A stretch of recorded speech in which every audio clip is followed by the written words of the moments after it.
Comme tous les samedis soirs, on ouvre la page culture dans le 20h.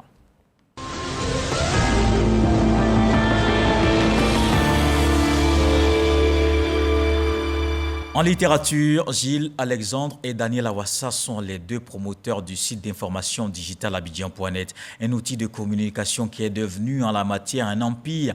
Et deux journalistes, Venance Conan, ex-directeur général du groupe Fraternité Matin, et Faustin Ouman, ont publié un essai sur l'exemple de réussite qu'ils incarnent, une œuvre de 142 pages préfacée par Tidiane Thiam. Franck Wadio.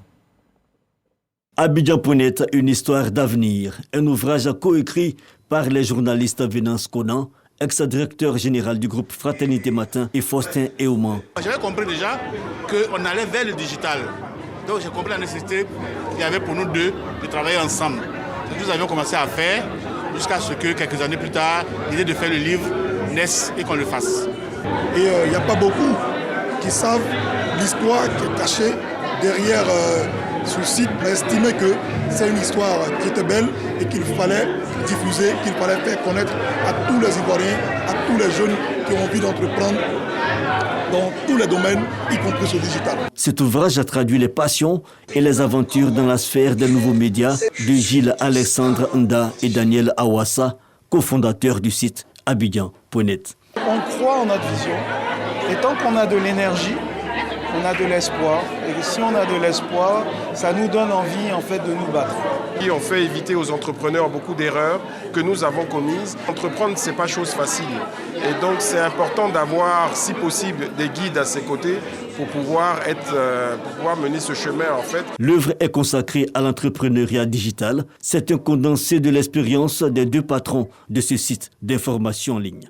142 pages écrites en 4 chapitres. Une expression d'un certain self-made man qui plaît. Une très très belle réussite et c'est une fierté ivoirienne. Moi-même, quand j'ai commencé à lancer un média en Côte d'Ivoire, je vois bien quel est le chemin qui n'est pas un chemin de rose. L'excellence, c'est certes d'un point de vue académique, mais c'est aussi dans les réalisations, comme l'entrepreneuriat. Donc je crois que c'est une thématique qu'il faut encourager. Gilles et Daniel nous donnent un exemple vraiment extraordinaire à travers ce livre, qui doit être donc le livre de chevet de tout jeune entrepreneur qui veut entreprendre et qui veut avoir la force d'aller loin dans ce qu'il fait. Plusieurs membres du gouvernement, des chefs d'entreprise, des hommes de médias et des littéraires venus soutenir les auteurs. Cette œuvre est résolument tournée vers la volonté de faire de l'ouvrage préfacé par Tidiane Thiam, un des leviers de l'entrepreneuriat digital. Et nous retrouvons notre invitée de la page culture, Mme Efrazi Kwasi Yao, ancienne ministre de la Femme, de la Famille et de l'Enfant, actuellement conseillère spéciale du président de la République chargée du genre, titulaire de la chaire UNESCO aux femmes et au pouvoir de décision. C'est un plaisir de vous retrouver et de parler de votre parcours qui est loin évidemment d'être un fleuve tranquille. Vous êtes l'auteur de cet ouvrage, Le secret d'une aventure, celle que l'on n'attendait pas au sommet, mais déjà, disons que vous n'êtes pas encore à vos vieux jours, mais on a l'impression que cet ouvrage constitue une sorte de mémoire. Ben oui, parce que j'ai traversé des difficultés. J'ai essayé de faire fi de ces difficultés pour atteindre mes objectifs.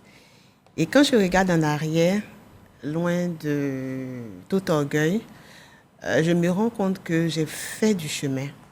Et il fallait que je m'ouvre, il fallait que je réalise, que je puisse écrire ce que j'ai vécu, surtout pour les générations futures et surtout pour les femmes aussi qui voient en moi, il faut le dire, un modèle. Et puis bien sûr, il y a des hommes qui l'ont lu, qui m'ont fait leur retour, qui sont vraiment impressionnés, qui ont été transformés, qui ont été bousculés. Et c'est un tout, en fait, ce livre. C'est un tout. Alors, dans quel genre vous le situez? C'est une autobiographie ou bien beaucoup plus un livre de développement personnel? Oui, c'est d'abord un récit de vie. Parce que quand on lit, on a l'impression qu'on est dans un roman. Mais en même temps, c'est un livre de développement personnel, professionnel, familial. Et c'est un livre pour la vie, comme le disait ma fille, parce que c'est une grande fille qui aime lire. Je lui ai demandé, mais comment tu trouves ce livre? Elle dit, maman, sincèrement, j'aime pas les livres de développement personnel parce qu'on nous dit ce qu'on doit faire. Et généralement, on ne fait rien. Mais là, toi, ton livre, c'est un livre pour la vie. Tu expliques ce que tu as vécu, tu es descendu dans les larmes de tes souffrances et tu es remonté avec des victoires. Et quand on lit, chacun tire les leçons. C'est là le vrai développement personnel. Et vraiment, c'est comme Denise Epoté le disait, c'est sans faux fuyant. J'ai tout dit, mais simplement parce que je veux sauver des vies. D'accord. Alors, le secret d'une aventure, celle qu'on n'attendait pas au sommet, voyons ce qu'en dit Serge Pacom Didi dans un commentaire de Sephora Zegui. Euphrasie Kwasi-Yao, conseillère spéciale du président de la République chargée du genre, intègre le monde des écrivains. Cela avec la sortie de son tout premier livre, Le secret d'une aventure, celle qu'on n'attendait pas au sommet, une œuvre autobiographique dans laquelle l'auteur retrace des moments forts de sa vie, un parcours inspirant d'une femme qui, grâce à sa détermination, son abnégation au travail réussi, a déjoué tous les pronostics. Titulaire de la chaire UNESCO en 2006, d'enseignante de lycée et collège, elle est nommée au poste de ministre en 2016. Un parterre de personnalités soutient cette nouvelle casquette d'écrivaine de Euphrasie Yao. Mais je voudrais dire à chacune ici présente que nous sommes nombreuses qu'on n'attendait pas au sommet. Nous sommes nombreuses à être partis de zéro pour être là où nous sommes. Tout le monde sait toute la considération que le président Ouattara accorde à la question du genre, mais surtout à la femme. Toute excellence se nourrit de références. C'est à travers le repère qu'on a le chemin. Donc c'est avec le chemin qu'on a le cheminement. Achetez l'œuvre de la ministre Euphrasie Yao et lisez-la. Et quand vous lirez l'œuvre, vous en tirerez bien évidemment quelque chose de meilleur. Le secret d'une aventure, celle qu'on n'attendait pas au sommet, une exhortation à la persévérance, à la combativité pour atteindre le sommet. Et pour atteindre le sommet, vous êtes passé par un long chemin, justement. Au départ, il y avait surtout ce lourd fardeau à porter toute une vie, le décès de votre mère, alors que vous aviez que 2 ans. Est-ce que c'était la période la plus difficile? Oui, j'avoue que c'était la période la plus difficile. C'est sûr que j'ai eu des mamans, j'en parle dans le livre, qui m'ont chacune donné l'éducation. Maman Jeanne-Charles. Maman Jeanne-Charles, maman Cole. Et elles m'ont vraiment aidée. Même une jeune dame, maman Jeanne-Charles qui vit encore. Hein. Oui, elle vit à 88 ans. Et elle a tout fait pour moi. Mais j'avoue que ce que je vivais, je ne pouvais l'expliquer à personne. D'abord, je ne savais même pas que j'étais orpheline. Pour moi, c'était maman Jeanne-Charles qui était ma mère. Et au fur et à mesure, je découvrais, personne ne me disait, mais on en parlait. Et puis je me posais la question, mais je dis, mais qui est orpheline? Surtout au CM2. Quand j'ai pris mon extrait de naissance, que j'ai regardé, ils ont mis Kwasi, Kofi Félix, le père, Kofi Amoué. J'ai dit, mais ma mère ne s'appelle pas Kofi Amoué. Et donc j'ai commencé à me poser les questions. J'ai dû reprendre mon année même de CM2. Mais tout ça dans le silence, parce qu'aucun adulte ne me l'a dit. C'est vrai qu'en Afrique, généralement, on n'annonce pas. Et donc tu vis seul cette souffrance. Et ça a été l'un des moments les plus difficiles. Il fallait que j'en parle. Parce que c'est au CM2, en terminale, que mon père m'a parlé pour la première fois de ce statut-là, oui. Et c'est resté comme ça. Oui. Et jusqu'à présent, c'est quelque chose que je porte. Mais, comme tu l'as dit, je ne pouvais pas m'attarder sur cette question. Il fallait que je réussisse.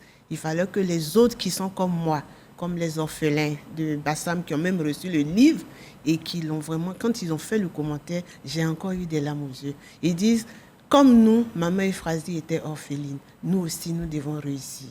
Exactement. Voilà. Alors, votre éducation a surtout été très stricte, hein, de la maison avec papa, maman Jeanne-Charles, tante Cole.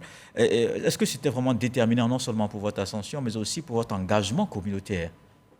Oui, c'est ce que je dis, tout est grâce. Moi, je suis pour ça, je crois en la providence. Vous voyez, toutes ces mamans, chacune avait une éducation à me donner. Maman Jeanne me donnait beaucoup d'amour parce qu'elle se disait que j'étais la petite orpheline qu'elle a vue naître et devait m'aimer.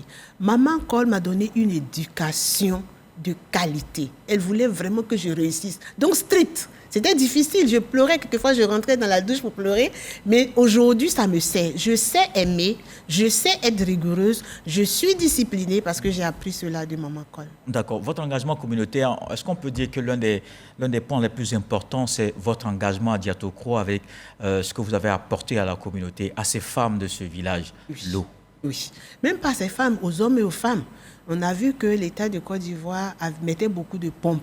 Et puis, chaque 2-3 ans, on était obligé de reprendre les pompes parce que c'était pas bien géré par les communautés. Je me suis rendu compte que c'est parce que les femmes n'étaient pas impliquées dans la gestion de cet ouvrage pour lesquels l'État met beaucoup de moyens. Donc, j'ai commencé à travailler. Et quand l'UNESCO a vu la proposition que j'ai faite avec des stratégies, ils ont dit « Waouh !» On vous donne une médaille d'or pour la Côte d'Ivoire, on vous donne une chaire UNESCO. Et c'est comme ça que vous êtes devenu titulaire à partir de 2006. Du village, je me suis retrouvée titulaire de chaire UNESCO, qui est une distinction de haut niveau au niveau universitaire. Alors moi, malheureusement, le temps court très vite. On me signale qu'on est à la fin. Moi, je voudrais retenir peut-être une seule phrase qui, pour moi, pourrait résumer cet ouvrage.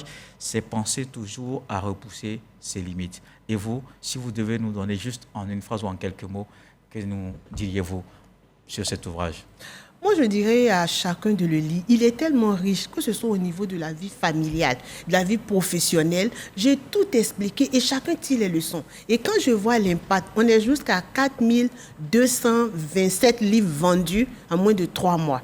Ça veut dire que les gens ont des retours incroyables. Des gens qui disent « je voulais divorcer ». Dès que j'ai lu le livre, je ne divorce plus. Oui, parce que vous parlez aussi de la famille. Je parle de la famille. Je parle de mon leadership qui est reconnu partout dans le monde. Je n'ai rien à cacher. Comme Denise le disait, Efrazi Yao à cœur ouvert. C'est ce que j'ai fait. D'accord. Donc chacun doit le lire. Oui, il faut rappeler que c'est vraiment en vente et que on peut le trouver dans tous les rayons. Dans toutes les librairies, même en ligne. En ligne, ça coûte encore beaucoup moins cher. En ligne, dans toutes les librairies. Il faut avouer qu'après sa lecture, on change vraiment de manière de voir. On est transformé.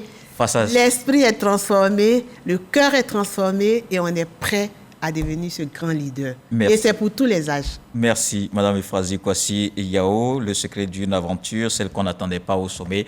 C'est l'ouvrage dont vous nous parliez à l'instant dans la page culture. Merci d'être passé. Voilà qui met un terme à ce journal. Merci de l'avoir suivi. L'actualité revient à 23h avec Abdoulaye Koné. Ce soir, le sage nous apprend que c'est celui qui se lève tôt au premier champ de pèderie qui bénéficie du meilleur fruit tombé la veille. Dieu le voulant, on se retrouve demain.